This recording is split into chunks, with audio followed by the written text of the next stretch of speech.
Hello बच्चों, 9th class की science की वर्कशीट नंबर 43 और आज हम करेंगे इसका दूसरा क्वेश्चन। दूसरा क्वेश्चन है संवेग एवं बल के एसआई मात्रक लिखिए। ठीक है, पहले मैं आपको बता दूं संवेग क्या होता है। संवेग होता है द्रव्यमान गुणा वेग। ये फॉर्मूला आपको याद करना है। इसे हम P द्वारा प्रदर्शित करते हैं। द्रव्यमान को m से दर्शाते हैं और वेग को v से।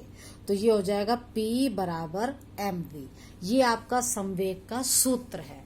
पर बेटा आपको संवेग का सूत्र नहीं, आपको क्या बताना है? मात्रक, संवेग का मात्रक। अब देखो मात्रक कैसे लिखेंगे। इसी फॉर्मूले से द्रव्यमान का मात्रक है किलोग्राम और वेग का मात्रक है मीटर प्रति सेकंड।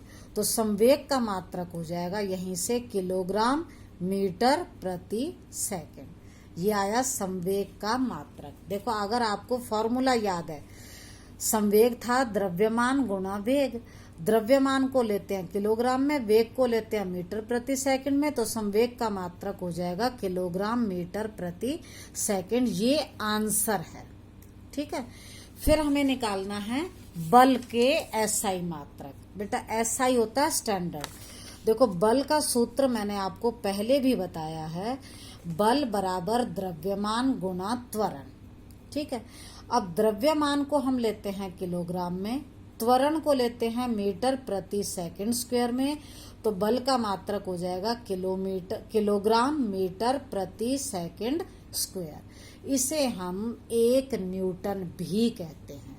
तो आपका आंसर आएगा बल का मात्रक किलोग्राम मीटर प्रति सेकंड स्क्वायर या 1 न्यूटन। अब कोई भी आंसर लिख सकते हो। ये था आपका क्वेश्चन नंबर 2। अब देखो क्वेश्चन नंबर 3। क्वेश्चन नंबर 3 क्या है? गति के तीनों नियम लिखिए। गति के तीनों नियम लिखिए। देखो न्यूटन की गति का पहला नियम क्या है? न्यूटन की गति का पहला नियम है, यदि कोई वस्तु विराम में है तो वह विराम में ही रहेगी, और यदि कोई वस्तु गति में है तो वह गति में ही रहेगी। कब तक? जब तक उस पर कोई असंतुलित बल ना लगाया जाए। देखो ये रबड़ है, ये विराम अवस्था में है, ये तब तक विराम में रहेगा जब तक मैं इस पर अपना बल ना लगा दूं। ठीक है, तो इसे हम कहते हैं न्यूटन की गति का पहला नियम। इसका मतलब क्या है?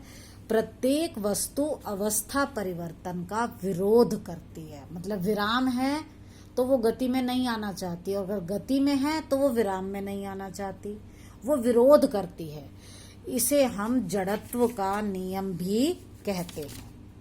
आपको याद होगा मैंने आपको एक प्रयोग करने को दिया था, और प्रयोग क्या था? उसमें था एक गिलास, गिलास के ऊपर एक गत्ता रखा था, गत्ते के ऊपर एक सिक्का रखा था, गत्ते को चुटकी मारी थी। क्या हुआ था? देखो इस प्रयोग में यहाँ सिक्का रखा है, ये कौन सी अवस्था में है? विराम अवस्था में है। जब मैंने चुटकी मारी तो ये कौन सी अवस्था में आ गया? तो ये तो गति में आ गया जो गत्ता था, लेकिन सिक्का विराम में है, और जड़त्व के कारण वो विराम में ही रहना चाहता है।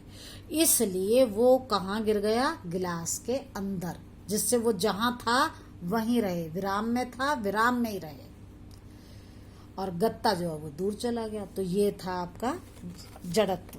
इसके बाद है न्यूटन का गति का दूसरा नियम। दूसरा नियम क्या कहता है? किसी वस्तु के संवेग में परिवर्तन की दर। बेटा जब भी दर शब्द आ जाए तो हम बटे में लगाते हैं समय।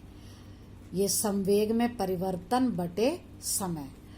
उस पर लगने वाले असंतुलित बल की दिशा में। देखो यहाँ दिशा दे रखी है, तो ये जो संवेग होता है ये भी सदिश होता है, बल भी सदिश होता है, में बल के समानुपातिक होती है। मतलब संवेग में परिवर्तन की दर या संवेग में परिवर्तन बटे समय, उस पर लगने वाले असंतुलित बल की दिशा में बल के, और ये समानुपाती का निशान है।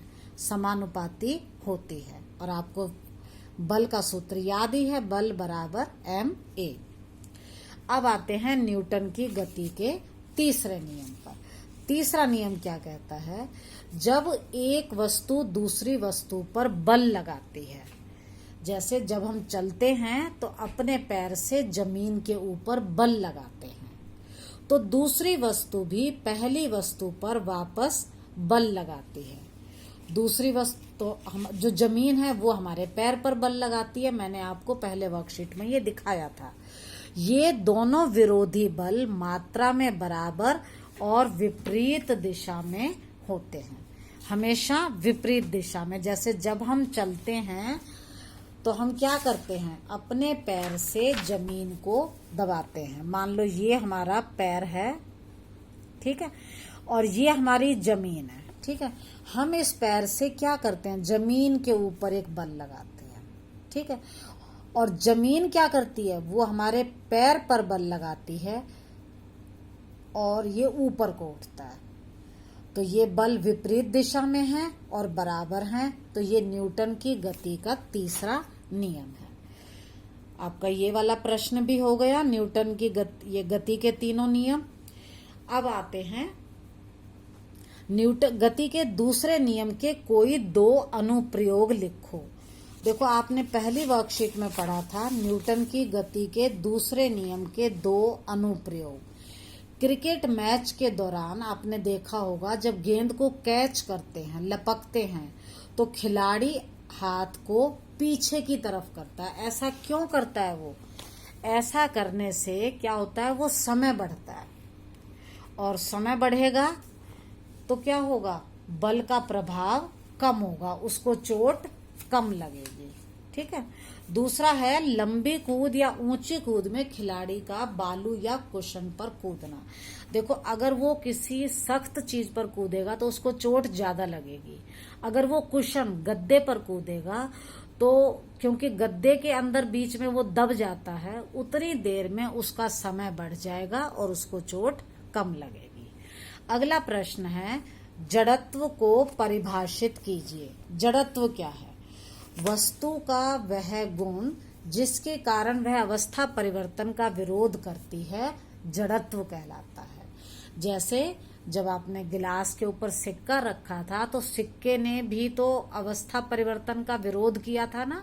वो विराम में था, गति में नहीं गया, गत्ते के साथ बाहर नहीं गया, वो गिलास के अंदर ही गया, क्योंकि वो विराम में था और विराम में ही रहना चाहता था। उसने अवस्था परिवर्तन का विरोध किया, तो वो जड़त्व था। ठीक है बेटा, आपको ये वर्कशीट समझ आ गई होगी। अब आप इसको जल्दी से करिए। अगर कोई डाउट है तो आप जरूर पूछें।